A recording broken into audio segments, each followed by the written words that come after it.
Hello and welcome to Public Conscience. You are onto the anti-corruption program produced by the Progressive Impact Organization for Community Development, PRIMOG. PRIMOG is a civil society organization working to promote good governance, participation, and accountability in Nigeria. I am Chidozie Ogbonnaya, and I'm with my colleague, Adaobi Obiabomumu. A warm welcome to the program wherever you are listening to us from.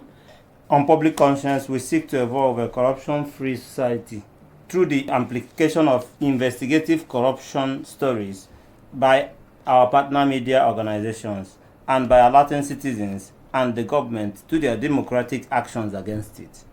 We equally promote integrity by amplifying rare cases of the display of honesty by public and private individuals in the course of their normal activities.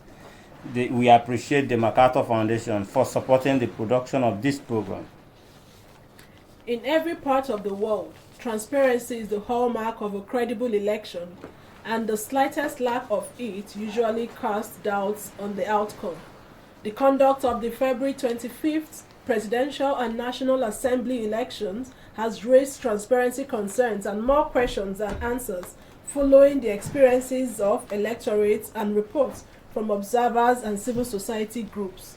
Sadly, the odious fractures that have persistently marred voting in the country reared their ugly head again. Logistic glitches, violence, intimidation of voters, corruption, incompetence, ballot box snatching, and security failures to prevent smooth exercise dominated the day in some parts of the country. The Independent National Electoral Commission accepted responsibility for the failure of beavers to transmit election results from the polling units in real time. There were issues with the election results viewing portal. These lapses seem to have cast the most doubt on the transparency of the polls, to the point some political parties called for the cancellation of the process. Today's program will assess the shortcomings of the conduct of the last Saturday's presidential elections. It will look at what the nation must do to manage the current situation and the future elections, and how future elections can be better conducted. We will be joined by stakeholders and observer groups that monitor the elections. But for you out there, what has been your biggest concern with the elections? Did the election meet your expectations? Did it pass your integrity test? And are there positives you think we can build on ahead of future elections? Be ready to join us through phone and text messages during the conversation.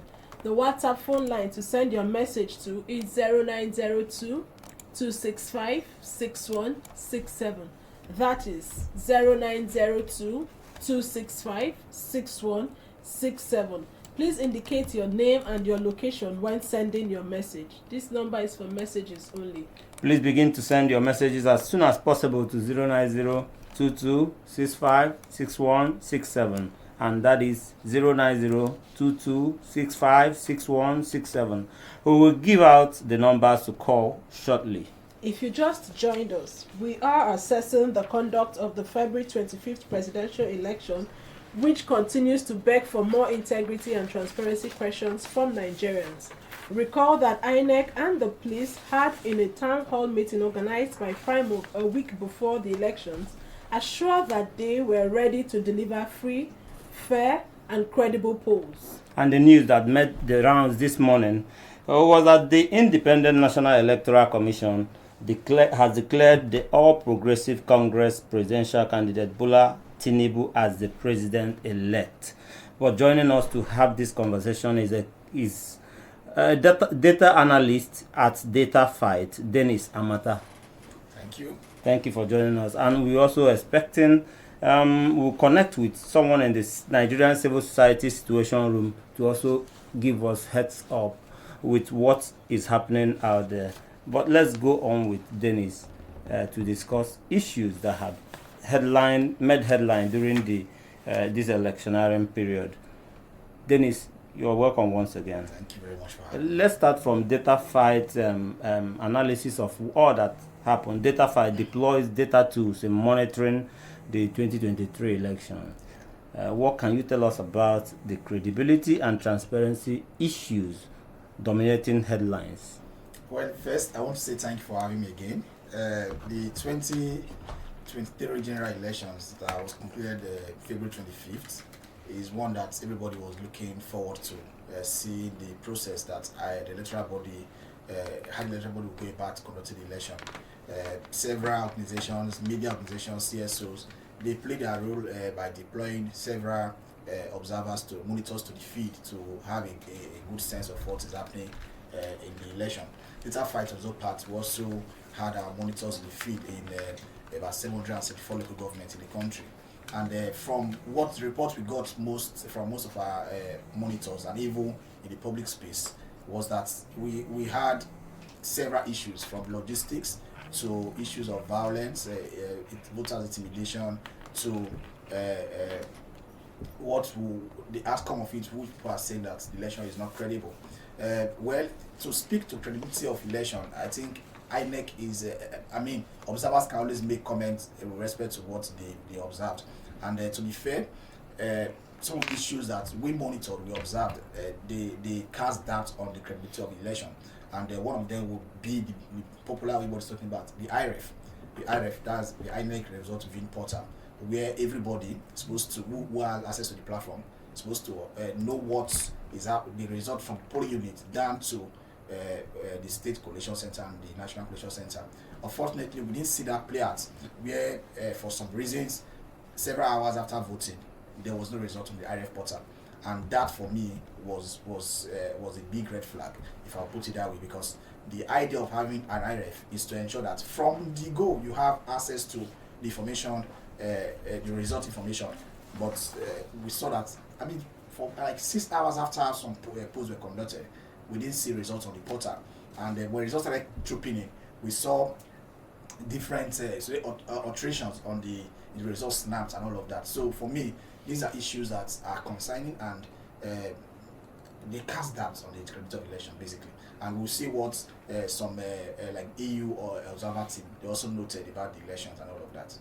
What is your data talking about other, because in elections we are not looking at only whether the beavers worked or not. Yeah. What are other issues that you can pinpoint that really was a bad side for our elections?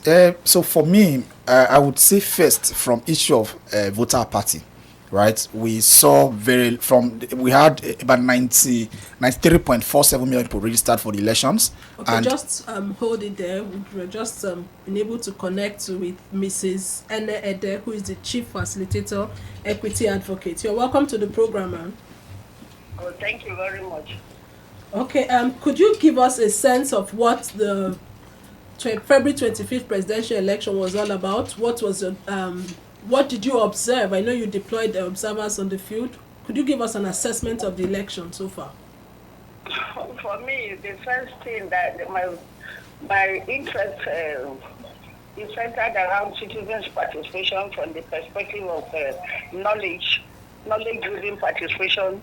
I'm happy that Nigerians have finally gotten to a level that in the collective manner have decided to take their destinies in their hands and decided to rescue Nigeria themselves without calling on international organizations or for structures that are not there for them. So they decided on their own. So I like the dynamics around the entire country, particularly. So they took charge, they showed patriotism, they showed leadership, they also showed quality followership, which we never had before. So we abandoned all the things that divide us, that our leaders used to divide us: ethnicity, religion, class, and other mundane considerations that have never really helped the ordinary people. So the ordinary people are the heroes and heroines of democracy, of this election particularly. And I'm glad they have been empowered. They have empowered themselves, and they have shown that indeed we can do more. Thank you, sir. Okay, ma'am. so many issues. We've seen people talk about question the transmission of results. Cast doubt on the elections, the final outcome. But we'll move on with what we have. But let me put this question to you: how do we encourage the young people that trooped out to vote, so that they don't go back and they slide back into their usual former position of not being interested? They will not. They will not, because they have seen the power of unity. They have seen the power of decision to say, look, we'll take this country in our hands. We'll take hold of the country. They've sacrificed, and that sacrifice will not go in vain. For example, let's look at the FCT Senate. The FCT has only 3 candidates, 1 Senate seat and 2 House of Representatives. Yet the result was not either uploaded or even transmitted until yesterday. Yesterday, that is like 4 days after the election. So with all that happened, with all the discipline that young people particularly showed, I believe that they want to build on it. And we as mothers and partners in progress will build on it. And I'm happy that international organizations are beginning to shift their attention from women to youth particularly, because they've seen that is what will be able to save us going forward in 2027. So that attention that is shifting to the young person, particularly, should energize them and encourage them to say all that they have sacrificed, their sleep, their energy. Imagine voting up till 3 a.m. and also sitting down, encouraging, using their data, using their resources, using their skills, their self skills, using being calm alone is something that was not so, but the provocation was so much that they resisted, the resilience. I'm very confident that business communities, philanthropists, individuals, groups will encourage the young people more to say, look, but that is where our future as a country lies.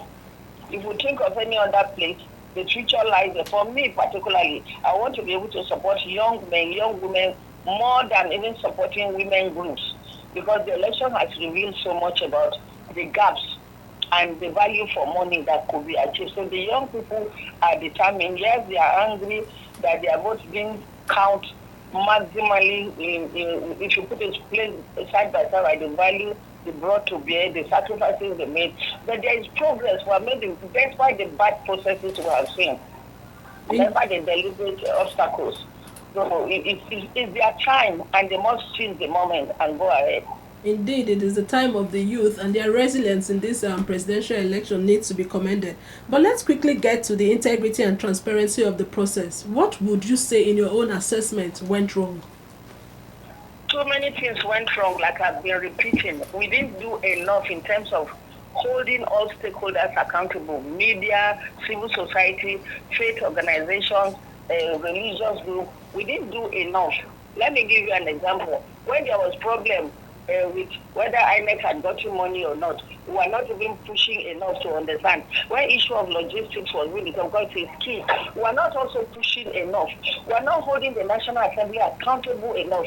The National Assembly not even so much alive to its responsibility of holding all stakeholders accountable. They didn't do more in terms of constituency, strengthening their constituency offices, strengthening the citizens' participation at the level of a constituency. They are not also making themselves available and they were not making themselves accountable. They were not making people accessible to them. So they failed in all their functions. Even in their appropriation, we are not sure what transpired, how much money was released, because we know what the electoral act is. We know what we should do as our country. So generally, the preparation was not good enough. Okay. Many of us we failed. The failure rests more squarely with the National Assembly in particular than INEC. Okay, Madam. Let me jump in there briefly, because I understand that you are attending a press briefing, or you are still at the press briefing. Tell us about what is going on there. What is it all about? People are here. People are not happy. We are the ones who we are neutral. We are visibly neutral to the extent that we've done all we can do in terms of the deployment. Because I sat as a board member of Impact Development Initiative that have contributed data, statistics, raw data, infographics to do projections and had deployed a lot of observers, that is long-term observers over 1 year, that is in February last year to this time. They contributed and they had the situation and deployed 1,260 election day observers. So with all this, I sat in the situation room, visited several other situation rooms. Women who had 3 situation rooms. FIDA had one. There was a collaborative one that they had in Transcorp. Then we had also the Nigerian National Situation Room. So all these, we have never had this number of situation rooms before. That is the observatory, looking at different aspects, including Westminster Foundation for Democracy, that specifically look at the behavior of political parties, which has never happened before in history. So in totality, all we have done is part of what we are looking at here today. What is it that went wrong? Okay. The usual behavior of the political class. Is it that we have not done sufficiently enough? So this is why all of us are gathered here. This is the biggest election observatory in Nigeria because we are all represented there. And we are here today to talk to each other and talk to other people and exchange ideas. Okay, ma'am. It appears is absolutely correct, or it appears that we have a lot to do. But how much work do we still have to do in the CSO community to improve the process of election? If you can give me this answer in 1 minute. Oh, wonderful. What we need to do is to upscale, is to unleash the set skills we have. We have the knowledge, we have the capacity, we have the neutrality, we have the patriotism to be able to do this. We have all it takes, unlike our own contribution is not driven by mundane things, by material things.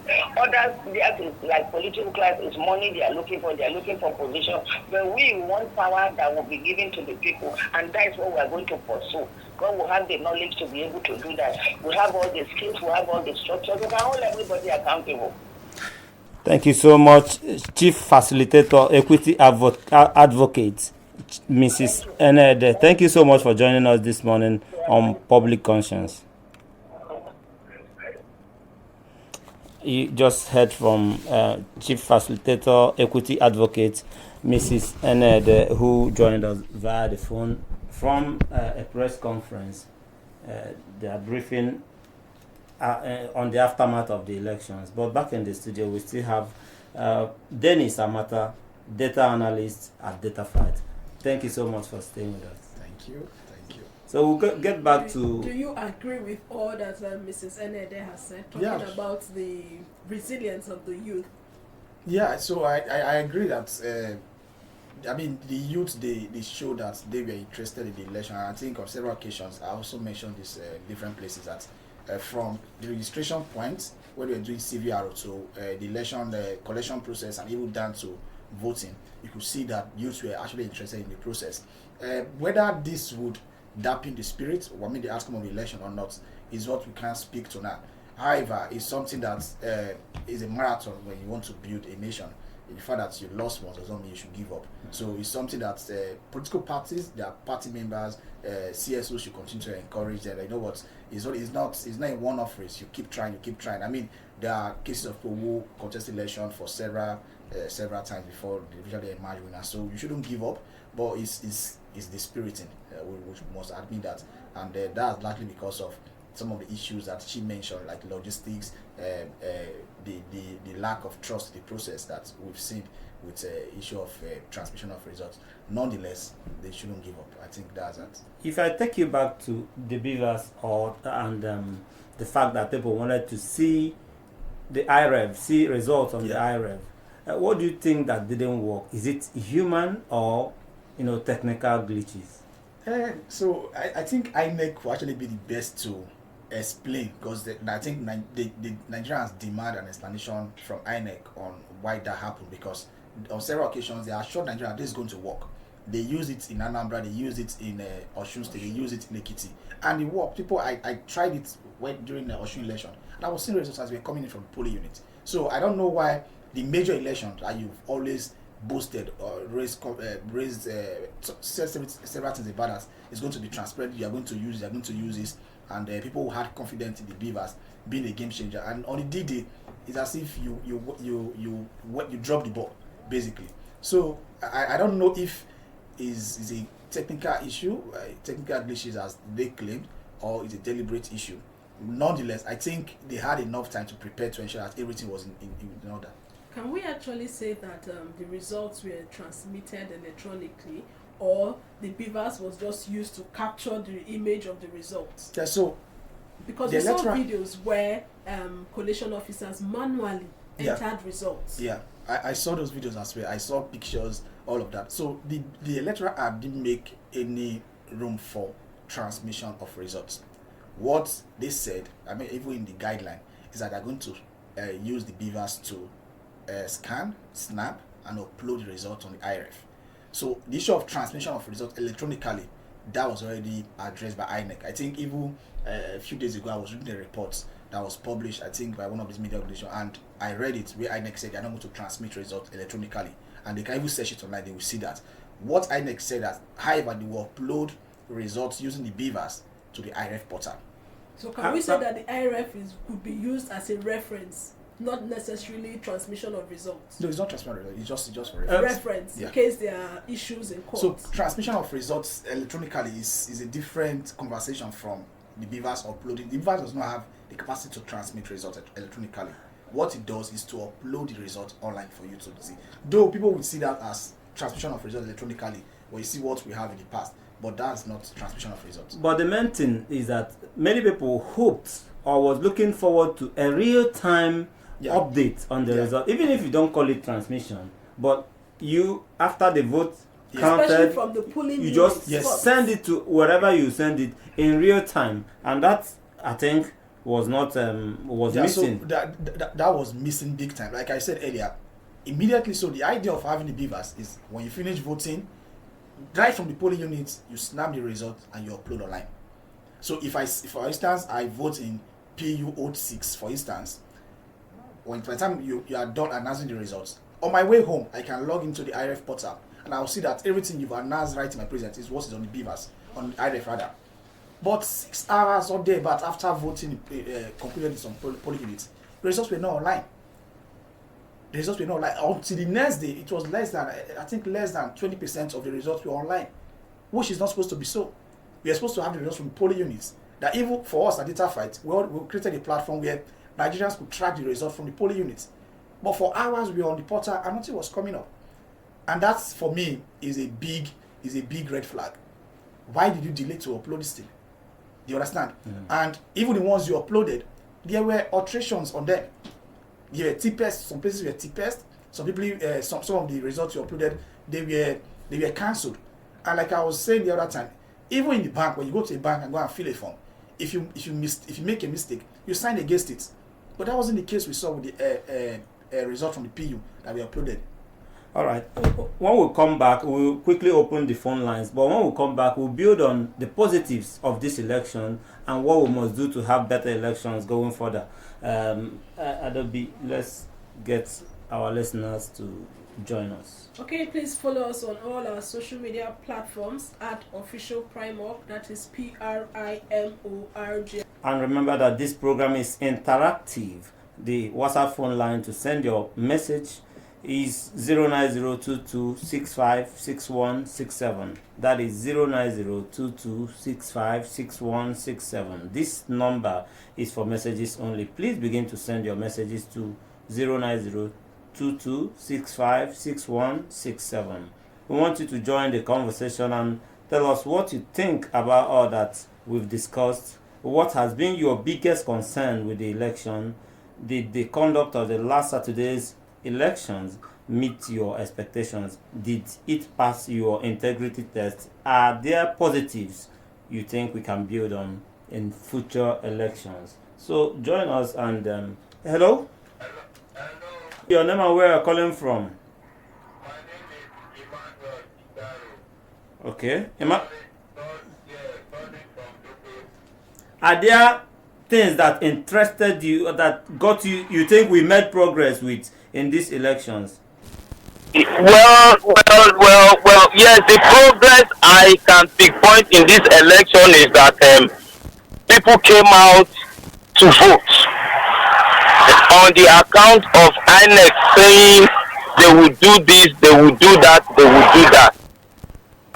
For INEC to have said okay that they will upload results, not even like your colleague said, that your colleague just said INEC said they are not going to electronically they are not going to release the result or what, but they are going to upload each polling unit. They said so. I've also heard it on radio and what have you. But the thing now is, if INEC has said that and they did not go and do that, where is the problem? Is it that the beaver failed or human factor had played in? To me, I think human factor has played in, because a lot of people came out in mass to vote their choice, and INEC disenfranchised the Nigerian youth. Let me put it that way. Okay. I think your 1 minute. 1 minute is about to be completed. Please, can you wrap up? All right. Thank you for joining us, Emmanuel. And Adobe will have a message. Okay, we have a message. I want to encourage you to send your name and location when sending the message. This message says, the truth is that LP, that's Labour Party, and PDP are the winners of this election, but INEC decided to give them. We cannot categorically say so. INEC has declared APC someone is here, Adobe. Hello? Yeah, my name is John. I'm calling from Banex.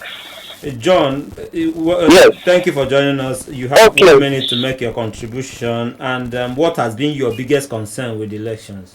My biggest concern is that INEC did not do what they said.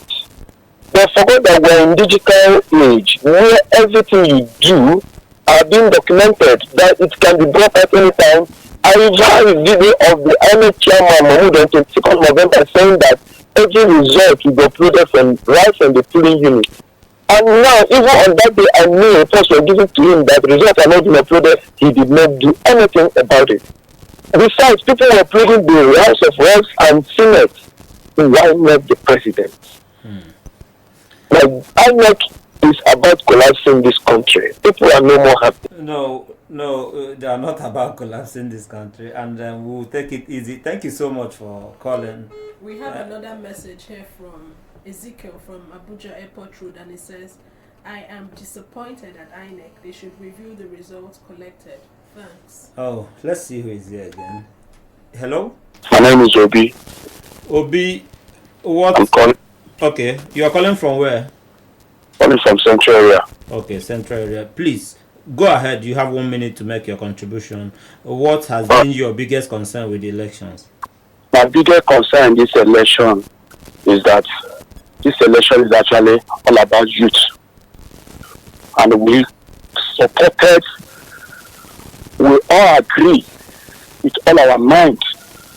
We came out with a lot of thousands, millions of Nigerians to make this election successful. And I voted in Atuye. I live in Lube. I left my house near my wife around 4 o'clock. And I voted around 8:30 to 9. And I made sure we counted the votes.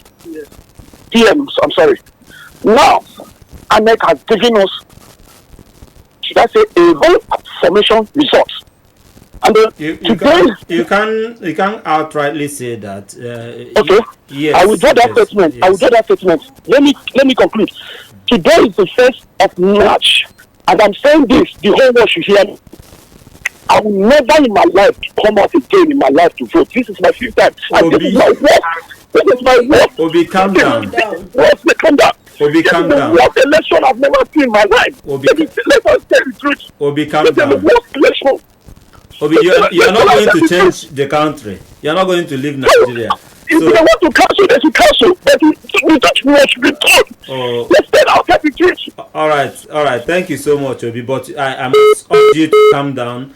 Obi got really emotional there, but Yeah. he really needs to calm down.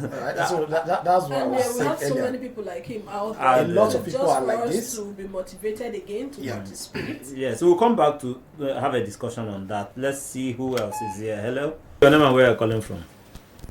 My name is Daniel. I'm calling from Modern from Papi. Daniel, let's hear you in 1 minute. What has been your biggest concern with the elections? My concern in this election is plenty, but Just I want say to one or two. categorically say I will say one. I am highly disappointed with INEC because, to be honest, from my own point of view, the view of the masses, the concern of the masses was not captured in this election. Everybody in this nation knew very well that we are out to change. To change what has been happening in this nation. Everybody made up their mind. I was under the rain with my wife and my friends. Everybody on Saturday to vote. The rain beat us like tomorrow no day. Did you And we voted the right person. Did you vote eventually? I voted and I was under the rain. I made sure that I voted because I had to come down from Plateau State to Abuja to vote. I make sure within this cashless, I make sure that I get one to come back. We voted the right person. And INEC and APC, they decided to do their own. God will judge this country. Dan, I'm That's what I stopping there. All right. Thank you for your contribution. But then we'll allow INEC to go through with their review process, allow the instrument of the state to work, because after the election you have the right to go to court and then address issues. So the truth is that you voted for a particular candidate. Some other person voted for another candidate. And it also. doesn't mean your candidate must win. Let's see who is here. Hello? Hello? Yeah, your name and where? Good morning. Good morning. My name is Ellen from Maitama. Did INEC pass your integrity test? Certainly not. That is why I'm asking the question. Why are we wicked? Why should we wait almost 400 billion to conduct elections? Why we know since the election there is no need for it in the first place? Why didn't we share the money as a people? And let INEC, let APC, let the security agencies decide to give us any president. There you go again. We don't need to accuse or point fingers. But then I understand how you feel. Just go straight to your point and say what you don't like about the election.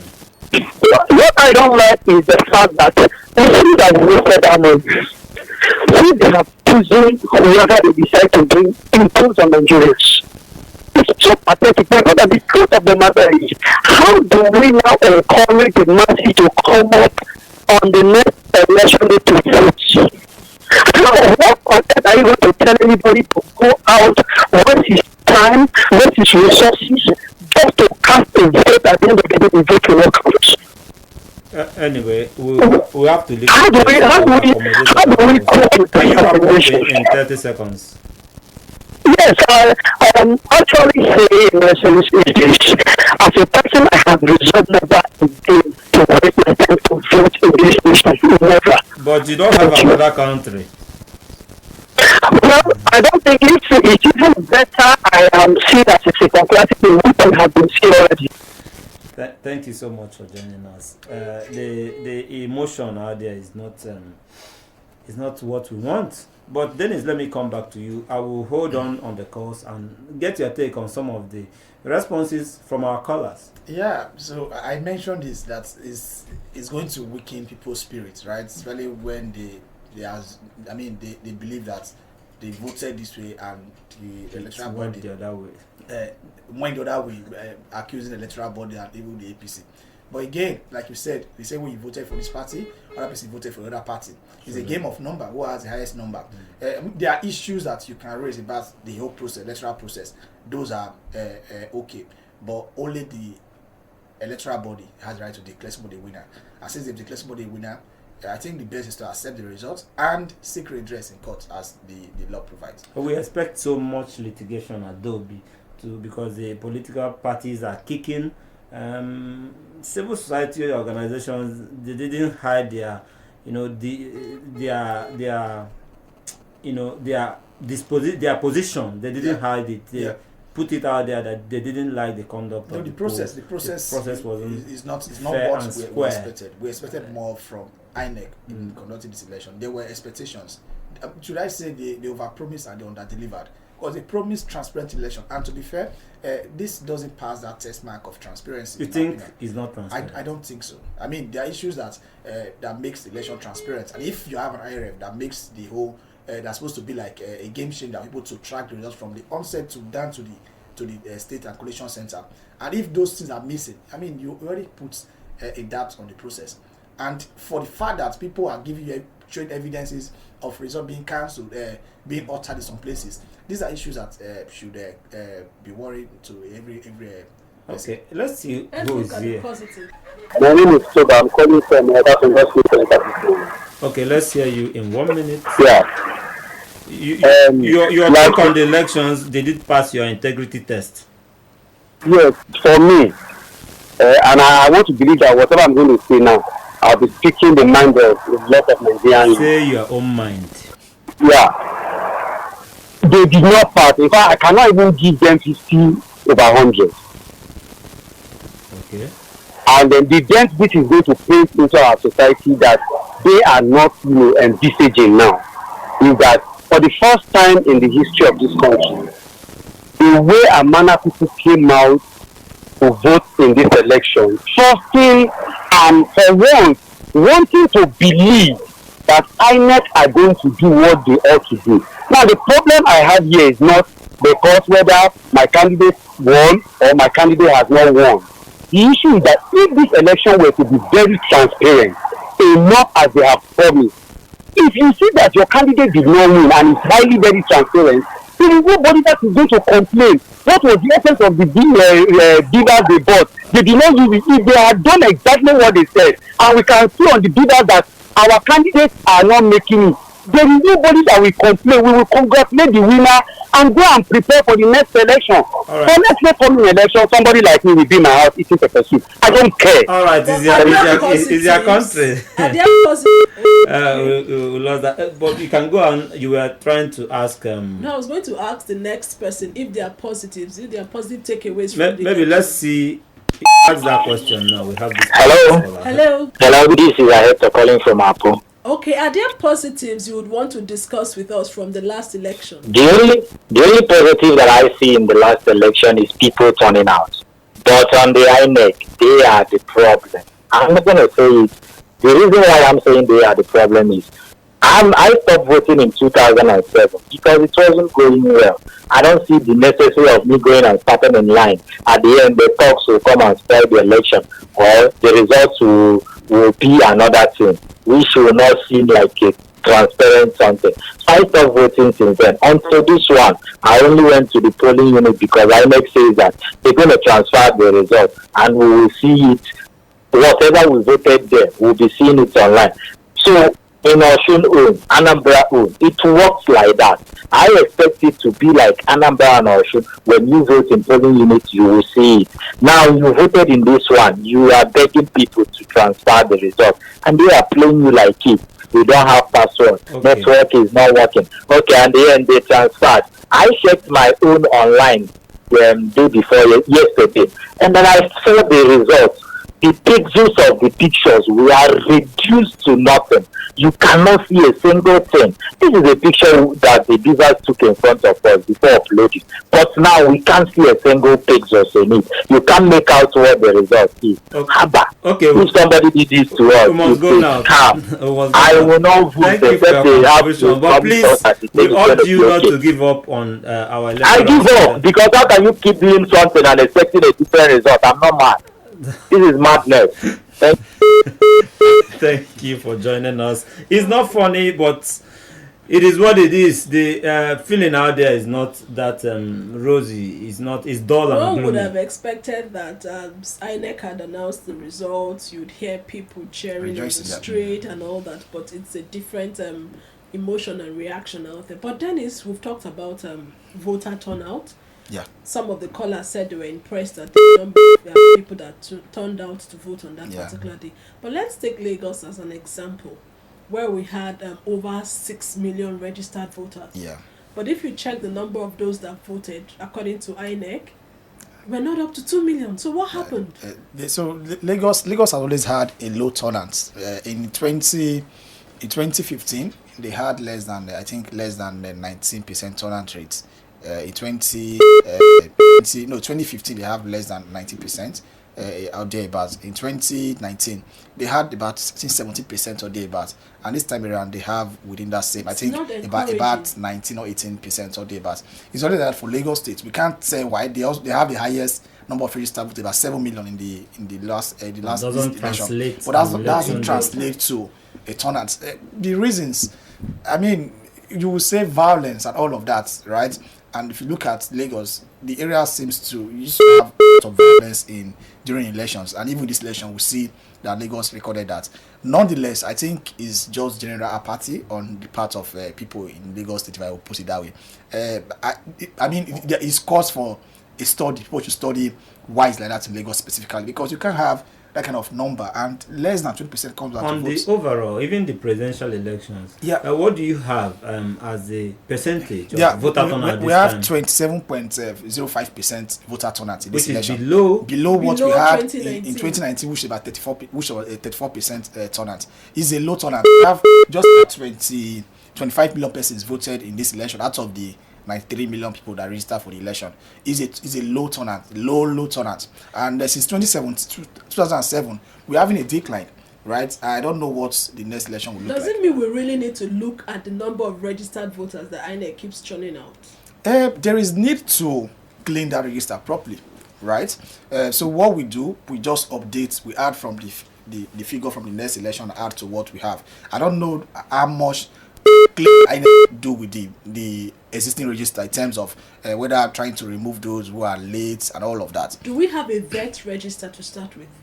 Well, I think we should, as a nation, we should have that, and I think INEC can collaborate with other agencies like National Population Commission. Yeah, all of those agencies to clean register. We can't keep having this figure and we are having less than this other it's number of people come less out. than. So if INEC was targeting at least 50% voter turnout for this election, but we have less than 28% turnout. I can't believe it, but what is that one thing you are proud of in this election as we begin to wrap things up? One thing I would say I'm proud of, even though people may different opinion, but it was largely peaceful, right? Largely peaceful. Yeah, largely peaceful. Compared to what we have in previous elections. So we are comparing now, right, to what we have in previous elections. Apart from a few states where we have issue of violence and all of that, we didn't really see much of this. I mean, it was not nationwide, right? So it was peaceful. People conducted themselves, and will I say, people. Maybe I won't agree with the issue of turnout because I just gave you the figure, so I won't agree to the issue of turnout. But is that, would I say, grit, that determination for you to ensure that you stay there and your vote is being counted, right? People stayed up to like 9 p.m. waiting for their vote to be counted, right? So it's that determination. Unfortunately, it didn't go the way many people expect. Yeah. But Okay. on the part of the security personnel, how would you rate their performance? And so far, there's no negative report on terms of their conduct in this election. Unlike last elections where we see them, security agencies being used to stuff ballots and all of that. Largely, we've not had any such report from them, right? But it's also pockets of but there's videos out pockets there. of videos Of indicting them of maybe not acting when they should. And yeah. outright connivance. So I also saw those videos where they said policemen were in that place and they were bouncing on voters. I won't know. I don't have the full details because I was mostly inside the fire station room, so I won't have the full details. But it's something that they should also review, right? It's not something that they should just, because I know they deployed thousands of security personnel for the election. Maybe when your comprehensive report, I know what you have is just preliminary reports coming out. Yeah. When it's comprehensive, we'll have this conversation again. Okay. But Adobe, maybe we should take one call before we last call. close. Let's see. Okay. Caller. Hello? In 1 minute, Yes, Commission has presented tests. Even to honorable minister off your mind. Okay. You see this election, one of you there said that no violence. Are you not there? Didn't you see the woman court that voted with the blood? Did you see when NCO went to Odibo to tell people if they are not APC should walk out from here? What do you mean by no other violence? People that are APC are intimidated. This is the first alert I will vote in my life. We must be good citizens. The election has been won and lost, and the parties, the stakeholders, will approach the court as it is enshrined in the constitution, is their right to, but we can't get violent about it. We cannot start disobeying the law. We have to be law abiding, and that is how we strengthen our system. Going to court also strengthen our system. You test the law, you strengthen your system, you strengthen the democracy. And also to let us know that we should not for any reason incite those within our circle of influence. Go to you can write to INEC, you can write to the court. Instead of inciting people, please, we want a peaceful nation. Be peaceful. You can protest by writing, going to court. But as we wrap up, we must make progress. What would be your advice to INEC? Because we have the governorship election coming. We are not done with elections. Even we have the election next year. I think this year, right? I think around November. Bayelsa is around the corner. So what must we do to make progress? INEC must take a big lesson from what we experience in the general elections, which are issues of logistics, issues of the IRF particularly, because that's major people are talking about. So you must ensure that it works. You must provide. You made a promise. You must keep to that promise. You have a regulation. You have a guideline. Follow the guideline. Ensure that the beavers function properly, and you transmit. You scan results and upload on the IRF so that people from every level, people can track all the results from each level to the final points of it. I think that's it. Then again, you have to up your security. Many people have lost the election in places they perceive as a stronghold. But the governorship election is going to be a different ballgame. Different tactics are going to be used by politicians. You must, this for security personnel. You must also boost up your security, right? Especially in Lagos State, where we had violence in the election. In Rivers also, the issues of rigging and all of that. Those are comments we've seen all over places. You must ensure that this is also stopped. Right? If you snap a result and you upload that on the IRF portal, and there are cancellation or treasures, whatever you call it, that should be recorded. INEC must play its part. And INEC must play its part, and that citizens must also play their part. Citizens have the to play. We all have our jobs. When you vote, stay there, count your vote, ensure that it is uploaded. It is a guideline that INEC has put forward. They must upload that result. All right, this is how we'll be wrapping up today's program, Adobe. Yes, please visit our news website, primognews.org. That is primognews.org for all the details of our reports and interviews. Visit our website, www.primog.org, to get all the information about Primog. And you can watch our videos on Primog TV, our YouTube channel. Please subscribe to get reminders when we have a new post. We appreciate our guests, data analyst at DataFight, Dennis Amata. We also thank Mrs. Enne Ede, Chief Facilitator, Equity Advocate. And thank you also for joining us, all that called, those that joined us, sent messages to us. We appreciate you. Public Conscience has the support of John D. and Catherine T. MacArthur Foundation, committed to building a more just, verdant, and peaceful world. Get more information about the foundation on its website, macfound.org.